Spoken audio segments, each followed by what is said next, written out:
تو ہم امت محمد صلی اللہ علیہ وسلم پر بھی اللہ تبارک و تعالیٰ نے رحم فرمایا. کیسے فرمایا؟ کہ جیسا کہ حضرت یوسف علیہ السلام نے جو اقرار فرمایا الا ما رحم ربی، کہ جس نفس پر اللہ کا رحم ہو جائے وہ بچ سکتا ہے ہر برائی سے.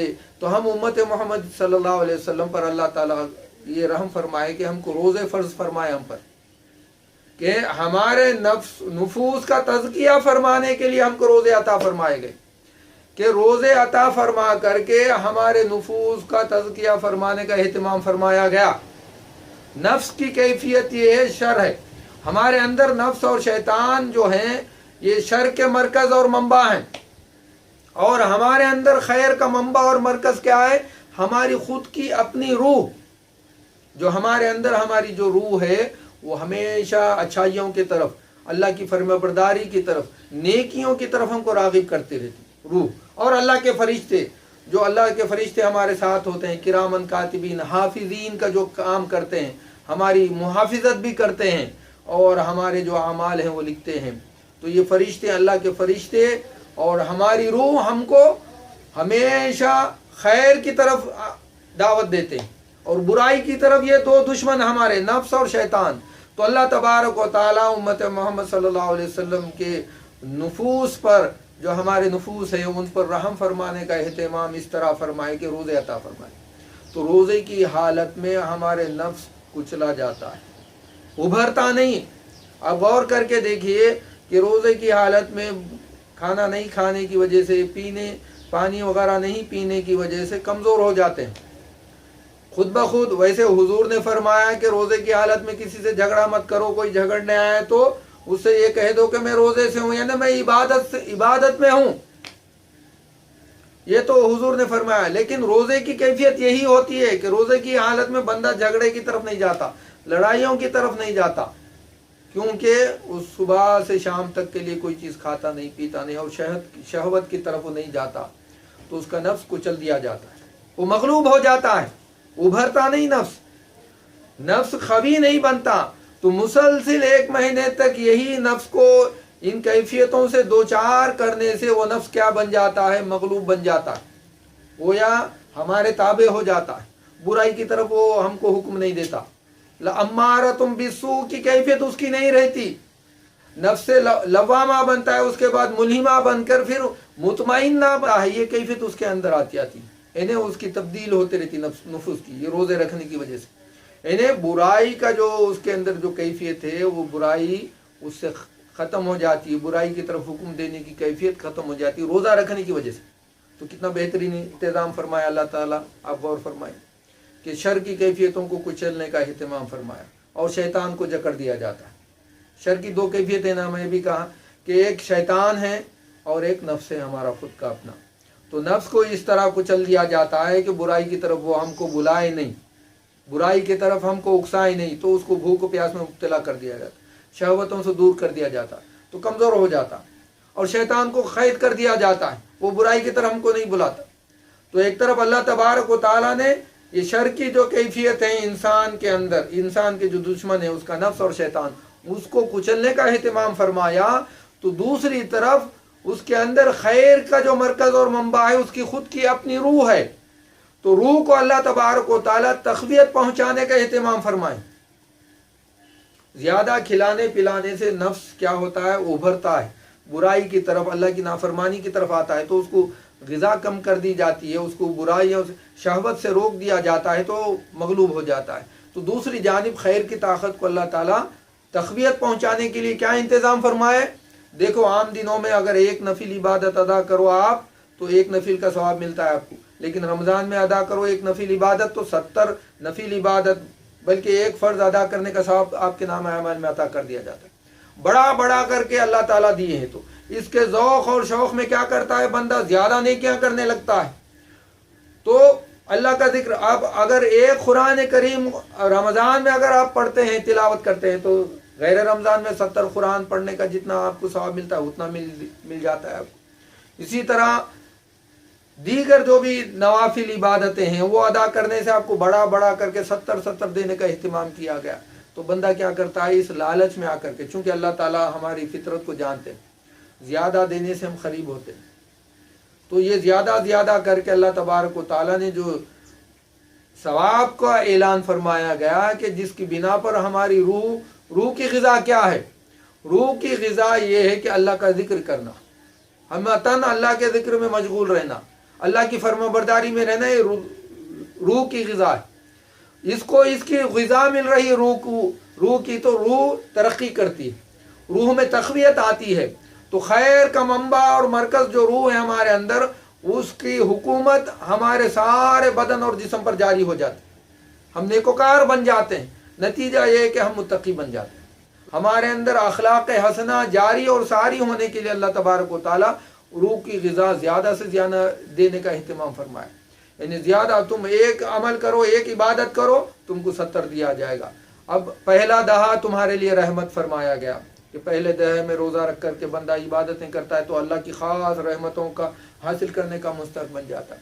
دوسرا دہا اللہ کی جانب سے مغفرت کے اعلان کا ہے روزداروں کے حق میں، تو اس میں اہتمام کرتا ہے بندہ روزوں کی، تلاوت قرآن کی، تراویح اور تسابیح کی، تو اس کو اور نوازا جاتا ہے. اسی طرح آخری دہا اللہ تبارک و تعالی کی جانب سے جہنم کے آگ کے عذاب سے نجات کے اعلان کے دہا ہے، عشرہ ہے. تو آپ غور کرو، تھوڑی دیر کے لیے سوچو بھئی اتنا سارا کیوں کیا جا رہا ہے؟ متقی بنانے کے لیے. تو پھر متقی سے کیا فائدہ ہے؟ متقی بننے سے کیا فائدہ ہے؟ تو اللہ تبارک و تعالی ہم کو یہ سارا اہتمام فرما کر کے متقی اس لیے بنانا چاہ رہے ہیں کہ متقی بندے کے لیے ہی ساری اخروی نعمتیں ہیں. جتنی بھی نعمتیں ہیں، ہمیشہ کی جو نعمتیں ہیں، وہ تمام کے تمام اللہ تعالیٰ کے متقی بندے کے لیے اللہ تبارک و تعالیٰ نے انتظام اور اہتمام فرمایا. قرآن کریم اللہ تبارک و تعالیٰ نے جو نازل فرمایا، جو کتاب زندگی ہے، کتاب ہدایت ہے، تمام انسانوں کے لیے ہدایت کا سرچشمہ ہے، اس کے تعلق سے اللہ تعالیٰ ارشاد فرماتے ہیں کہ ذالک الکتاب لا ریب فیہ ھدی للمتقین، کہ یہ وہ کتاب ہے جو سراپا متقین کے لیے ہدایت ہے. قرآن کریم سے فیض اٹھانے والا متقی بندہ ہی ہوتا ہے. تو قرآن کریم کو پا کر کے، اس کو پڑھ کر کے، اس کو جان کر کے، اس کے جو آیتیں ہیں اس کا مفہوم اور مصداق کو پا کر کے بندہ اپنی زندگی کو ہدایت کی طرف گامزن کر سکتا ہے، اللہ کی خوشنودی، اللہ اور اس کے رسول کی رضا حاصل کر سکتا ہے. تو اللہ تعالیٰ فرما رہے ہیں کہ قرآن کریم اسی کو فائدہ دیتا ہے جو متقی بندہ ہے، اس کے سوا دوسروں کو فائدہ نہیں ملتا قرآن کریم سے. شروع میں فرما دیا گیا، کتاب کھولو آپ قرآن کریم، شروع کی سورہ بقرہ کی ابتدائی آیت ہی یہی ہے کہ الف لام میم ذالک الکتاب لا ریب فیہ ھدی للمتقین، کہ یہ وہ کتاب ہے جس میں کوئی شک و شبہ کی گنجائش نہیں. لا ریب فیہ، کہ شک مت کرو، اس میں شک کی گنجائش ہی نہیں ہے. کس تعلق سے؟ کہ یہ سراپا ہدایت ہے کس کے لیے؟ متقی بندوں کے لیے. تو اللہ تعالی ہم کو متقی اس لیے بنا رہے ہیں کہ قرآن جو ایسی عظیم نعمت سے یہ فائدہ اٹھا سکے. یہ بندے مومن متقی بن گیا، امت محمد صلی اللہ علیہ وسلم متقی بن گئے تو قرآن سے فائدہ اٹھا سکتے ہیں. ان کے سوا دوسرا کوئی بھی قرآن سے فائدہ نہیں اٹھا سکتا. قرآن کا فائدہ یہاں اس دنیا میں بھی ہے، قبر والی زندگی میں بھی ہے اور آخرت میں بھی ہے، ہمیشہ کی جو زندگی. تو ہر عالم میں قرآن سے فائدہ ملتا ہے انسان کو. جو کوئی قرآن پر ایمان لا کر کے اس کے بتائے ہوئے طریقے پر جو چلتا ہے تو وہ کون چلے گا؟ اللہ تعالیٰ فرماتے ہیں کہ یہ متقی بندہ ہی قرآن سے فیضیاب ہو سکتا ہے، فائدہ اٹھا سکتا ہے. اور دوسرا مقام پر اللہ تبارک و تعالیٰ نے حضور نبی کریم صلی اللہ علیہ وسلم کے تعلق سے بھی یہی ارشاد فرمایا کہ اے نبی، آپ سے فیض یاب وہی ہو سکتا ہے، وہی بندہ ہو سکتا ہے جو اللہ کو بلا دیکھے ڈرتا ہے، یعنی متقی بندہ جس کے اندر خشیت ہے. تو حضور تو سارے انسانیت کے طرف نبی اور رسول بنا کر کے بھیجے گئے تھے. تو ان سے کون فائدہ اٹھایا؟ جس کے دل میں اللہ کی خشیت ہے وہی بندہ فائدہ اٹھایا ان سے. رسول اللہ کی ذات گرامی سے وہی بندہ فائدہ اٹھا سکتا ہے جو بندہ متقی ہے، ورنہ دوسرا نہیں اٹھا سکتا۔ حضور کی ذات مبارکہ سے فیضیاب ہونا ہے، حضور کا فیض اگر حاصل کرنا ہے تو متقی بن جانا ہے۔ اور جنت جو ہمیشہ کی نعمت ہے، ہمیشہ کا ٹھکانہ ہے، آخرت میں جو ملنے والا ہے، تو اس کے تعلق سے بھی اللہ تعالیٰ کیا فرمائیں، اعدت، جب جنت کو بنایا گیا، بنانے کے بعد اللہ تعالیٰ اعلان فرما دیے، ارشاد فرما دیے کہ اعدت للمتقین، یہ بنائی گئی متقین کے لیے، متقی کے سوا کوئی بھی جنت میں داخل نہیں ہو سکتا۔